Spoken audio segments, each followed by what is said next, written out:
নমস্কার, রামাজ ইউনিক কিচেনে সকলকে ভালোবাসাপূর্ণ স্বাগত জানাই। চিলি চিকেন অনেকে অনেক রকমভাবে করে থাকে, তবে আমি কোনো রকম ডিমের ব্যবহার করব না। ডিমের ব্যবহার ছাড়াই আপনাদেরকে চিলি চিকেন করে দেখাবো। দেখুন, এখানে আমি বোনলেস চিকেন নিয়েছি, আর এই চিকেনটাকে আমি নুন হলুদ মাখিয়ে রেখে দিয়েছিলাম। চিকেনগুলো ঠিক এই ধরনের সাইজ হবে। এই বোনলেস চিকেনের মধ্যে আমি দিয়ে দিচ্ছি 2 চামচ পরিমাণে ভিনিগার, দিয়ে দিচ্ছি 2 চামচ পরিমাণে সয়া সস, আর দিয়ে দিচ্ছি 1 চামচ পরিমাণে গোলমরিচের গুঁড়ো, আর দিয়ে দিচ্ছি আদা আর রসুনের পেস্ট 1 চামচ পরিমাণে,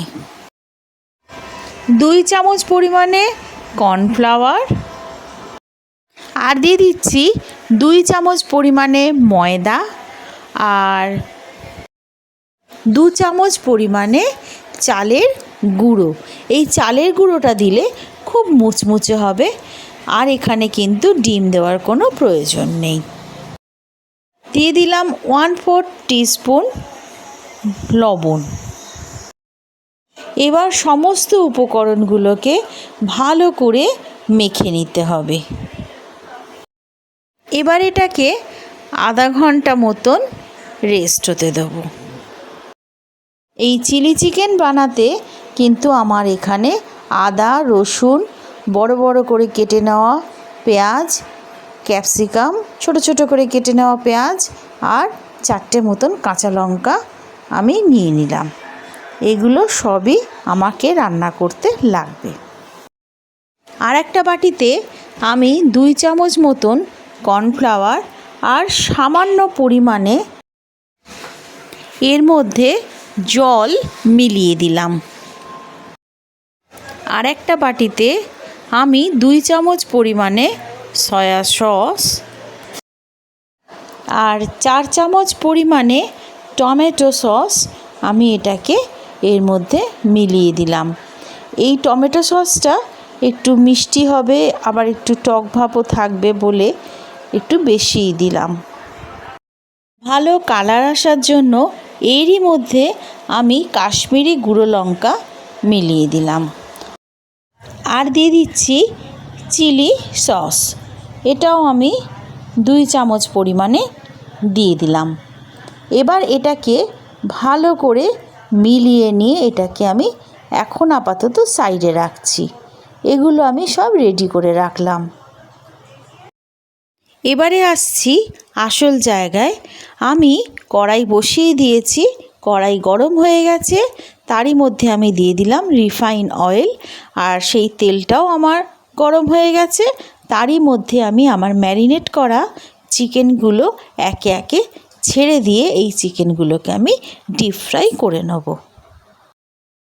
দেখুন, একটা চিকেন তুলে দেখাচ্ছি, এটা আমার কি সুন্দর পুরো ফ্রাই হয়ে গেছে। এইভাবেই আমি ফ্রাই করে নিয়ে সব চিকেনগুলোকে তুলে নেব।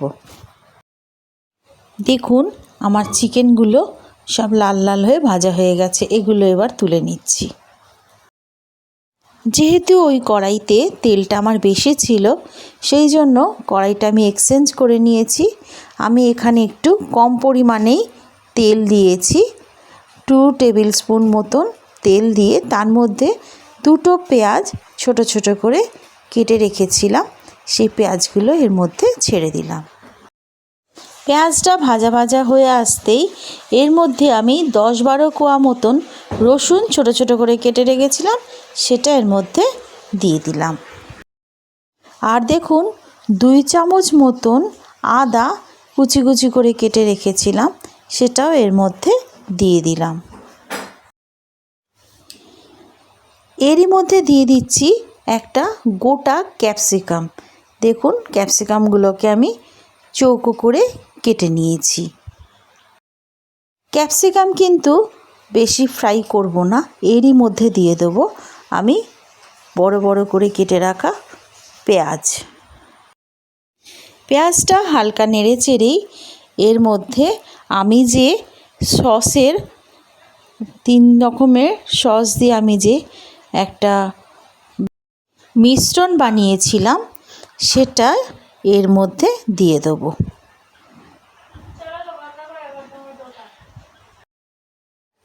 এর মধ্যে দিয়ে দিলাম হাফ চামচ পরিমাণে লবণ।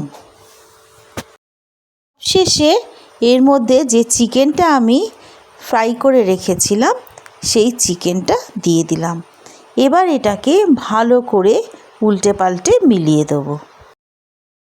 এবারে এর মধ্যে আমার কর্নফ্লাওয়ার গুলে রাখা জলটাও দিয়ে দিলাম।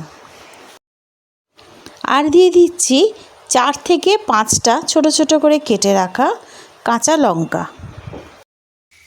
আর এটা একটু মিষ্টি স্বাদ হওয়ার জন্য এর মধ্যে 2 চামচ পরিমাণে চিনি দিয়ে দিলাম। আপনারা চাইলে এটাকে স্কিপ করেও যেতে পারেন। আমার চিলি চিকেন প্রায় শেষ। এটা আমার একটু ড্রাই হবে। আপনারা যদি চান গ্রেভি বানাতে তাহলে এর মধ্যে হাফ কাপ গরম জল দিতে পারেন। এটি রাতের ডিনারে রুটি, পরোটা, ফ্রাইড রাইস এর সঙ্গে খুব ভালো যাবে। তবে আজকে এখানেই শেষ করছি। ভালো থাকবেন, সুস্থ থাকবেন। ধন্যবাদ। Take care.